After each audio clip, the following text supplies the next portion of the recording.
而犹太教是以色列复国解码的另一把钥匙。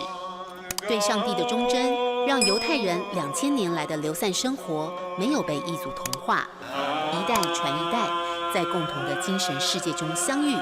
尤其在最重要的逾越节庆典时，念念不忘的是永恒的圣地耶路撒冷。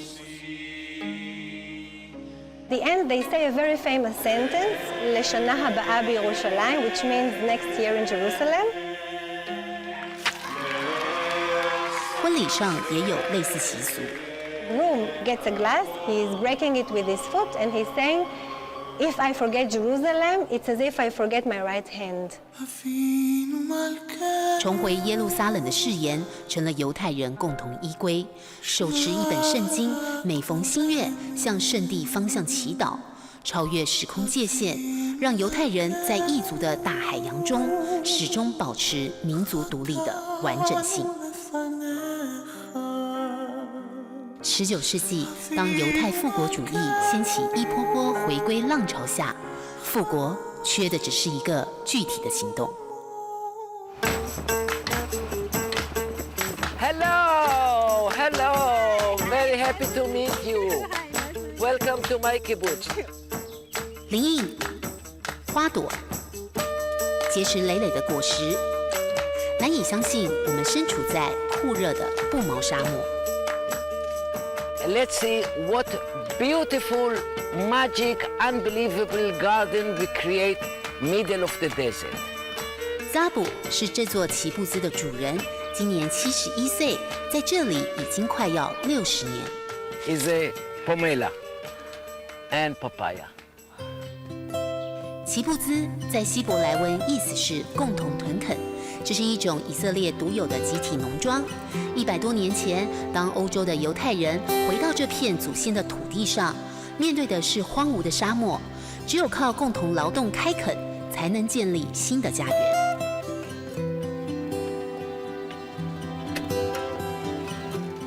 And welcome to one of the kibbutz houses. Hi, Tzia. From Taiwan. 奇布兹成员互助合作，发展出农业和简易工业。当以色列独立，百废待举，奇布兹立刻成为建国基础。Young new country need agriculturing, industry, and same time to protect all the borders. The easiest way is by the kibbutzim because they has all-day organization. 以色列目前还有270座奇布兹，10多万名以色列人固守着建国基石的奇迹家园。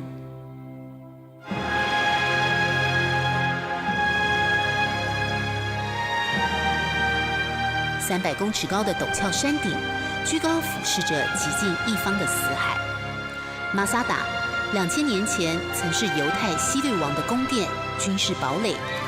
西元70年，罗马军队进攻，最后死守的960名犹太壮士决定殉国，先彼此互杀，到最后一个人再自杀。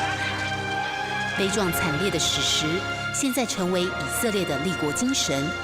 犹太成年礼和军队誓师大典都要来这里宣誓，绝不再让马萨达沦陷。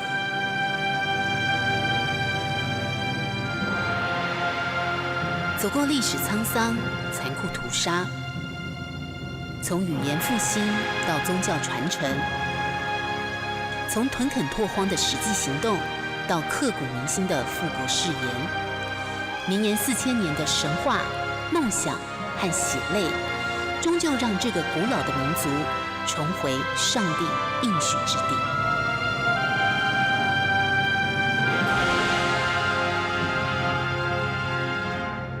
欢迎回到圣地传说，聚焦以色列。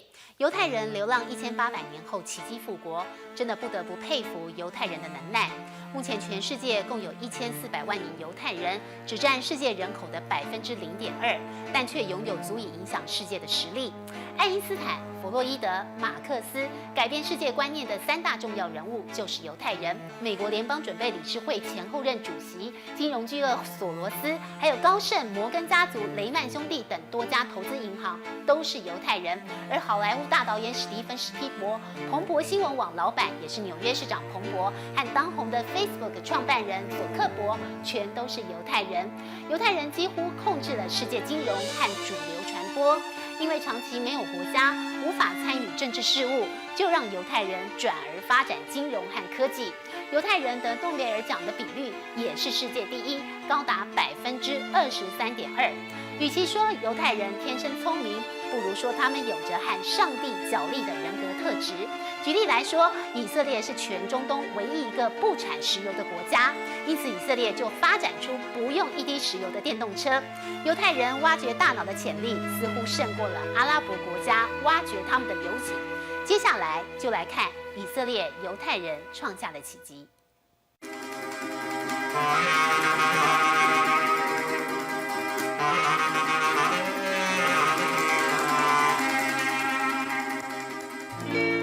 6月艳阳，焦黄大地，气温飙到40度。耶路撒冷往南，我们来到占据以色列一半面积的内格夫沙漠。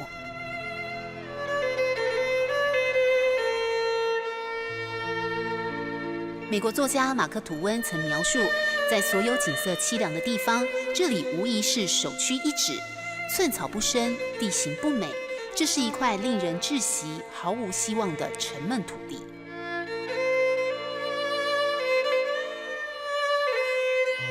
但眼前一排排澳洲刺槐树，在炙热荒漠中显得特别鲜绿。Is that this area is surrounded by walls, and the water, when it goes, the water penetrates into this catchment area, to this area, trapped inside and cannot go outside because of the walls around it. We plant trees that have root system which is very deep, 5 or 6 meters deep. So the water penetrates to this depth, and during the summertime, when we don't have rain at all, the plants use the water that are stored inside the soil. 每年只下60毫米雨水的沙漠，因为土墙没有一丁点浪费。而博士带领的农业科技团队，更在刺槐树之间种植玉米等农作物，随时用摄影机监测土壤间的水分。而这套蓄水灌溉系统已经协助非洲很多国家解决干旱危机。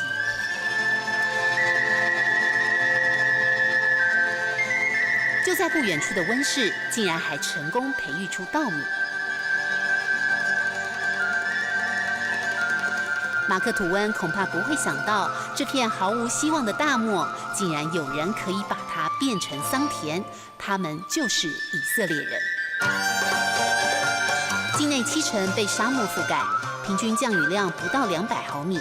台湾有时一天就下光以色列1年的雨，耕地面积寥寥无几，更别提任何天然资源。摩西出埃及流亡40年，寻找着流着奶与蜜的迦南地，没想到却是这样的一片荒漠。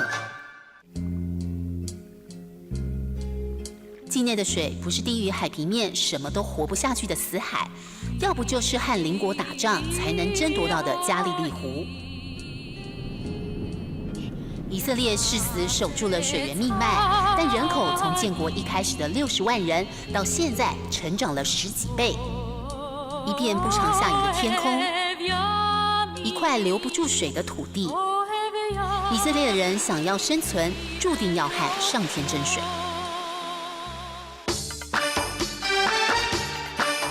境内1/4的水源靠的是废水回收和海水淡化，70%的回收比例世界第一，更是全世界最大的海水淡化厂建造商，一年把5亿公升的海水变清水。全球40个国家400座海水淡化厂都要向以色列取经。以色列就靠着这些被沙漠逼出的科技，喂饱95%人的肚子，还能大量出口。棉花单产世界第一，欧洲40%的瓜果蔬菜通通来自以色列。沙漠小国种出了丰美的农业奇迹。a very smooth drive. It's a very quiet drive, and actually a much better experience than a gasoline car. 以色列是中东唯一一个不产石油的国家，不想受制于阿拉伯邻国，以色列企业家就在2007年打造电动车网络。The car is unlocked. I simply have to just lift the handle, close it. 2012年初，电动车已经在以色列和丹麦正式上路，澳洲、加拿大、日本也要引进。It's zero oil and zero emission, which makes it a very positive thing for the industry. 由于电动车价格跟一般汽车一样，还可以省下80%的税金，预估2017年以色列一半汽车市场都将是电动车的天下。没有雨就把海水淡化，没有石油就开发电动车。以色列挖掘大脑的潜力显然胜过阿拉伯国家挖掘他们的油井。被环境所逼的求生存意志，就让以色列创新科技独步全球。USB 随身碟、压缩档 Zip、聊天的 ICQ， 还有防火墙，都是以色列原本用作反恐的国防发明。魏斯曼科学院是以色列最顶尖的学府，每年都有20万名青年学子参加科学营，期待有一天成为科学家。They say that every Jewish mother wants her son or daughter to be a doctor or some kind of a scholar. 在施根的流亡旅程中，教育成为传承犹太文化的途径，也是这样的传统，让以色列成为全世界学历程度第3高的国家。12%的人不是博士就是硕士。拥有工程师和博士的比例更是全球之冠，比起第2名的美国高了1倍。因为千百年没有自己的国家，犹太人在政治上无法琢磨，转而在商业和科学领域上大放异彩。爱因斯坦、弗洛伊德、马克思几个改变世界观念的重要人物都是犹太人。金融大鳄索罗斯、已故管理大师彼得·杜拉克。2任美国联准会主席格林斯潘和伯南克都是犹太人，高盛、摩根家族、雷曼兄弟等多家投资银行也是犹太人办的。好莱坞大导演史蒂芬·史皮伯，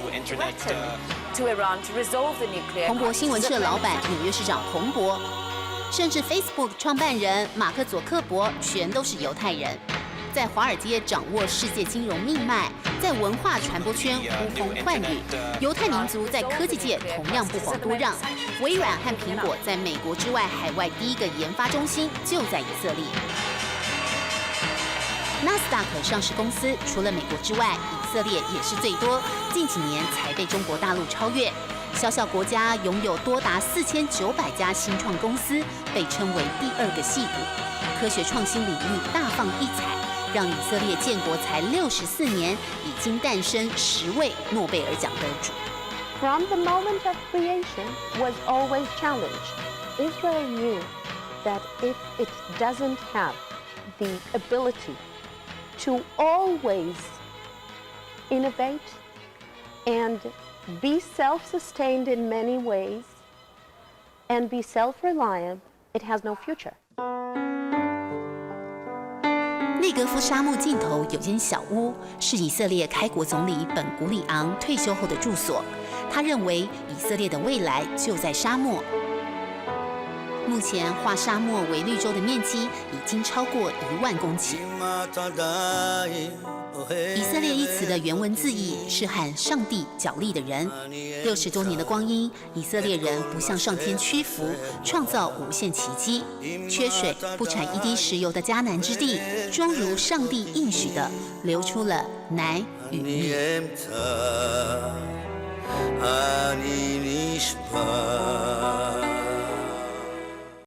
欢迎回到《圣地传说》，聚焦以色列。小国少人的以色列，在列强环伺下，利用短短64年的建国时间，创造了经济与国防领域的奇迹，更掌握世界科技和金融命脉。和以色列所处环境与遭遇诸多类似的台湾，我们又拥有什么改变世界、左右时局的影响力？以色列与上帝角力、永不认输的精神，或许值得台湾学习。今天非常感谢您的收看，我是舒梦兰，我们下次再会。